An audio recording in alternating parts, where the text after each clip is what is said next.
मशहूर और मारूफ कव्वाल रईस अनीस साबरी और नुसरत कादरी हुबली तशरीफ ला रहे हैं। हुबली में 14 फरवरी को भगवान ग्राउंड नजद गिरनी चाल में शाम 6 बजे ये कव्वाली का प्रोग्राम मुनक्कद हो रहा है। नौजवान ने हुबली अर्जुन पाटिल, रशीद यम शेख, रिहान ऐनापुरी के ज़ेर एहतमाम मुनक्किदा इस कव्वाली के प्रोग्राम में बड़ी तादाद में लोग शिरकत कर रहे हैं और साथ ही कई बड़े लीडरान भी शरीक हो रहे हैं।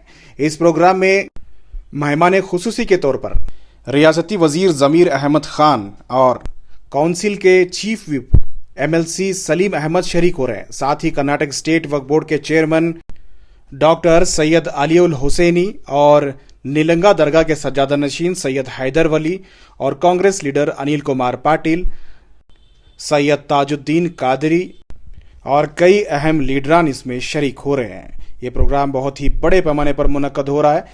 इस प्रोग्राम की जगह पहले कहीं और तय की गई थी, लेकिन अब ये प्रोग्राम हुबली के गिरनी चाल के करीब वाक़े भगवान ग्राउंड में हो रहा है। यहाँ ये प्रोग्राम मुनक्कद हो रहा है। बड़ी तादाद में इंतजामात किए गए हैं। ये प्रोग्राम सलाम TV इंडिया में लाइव टेलीकास्ट किया जा रहा है।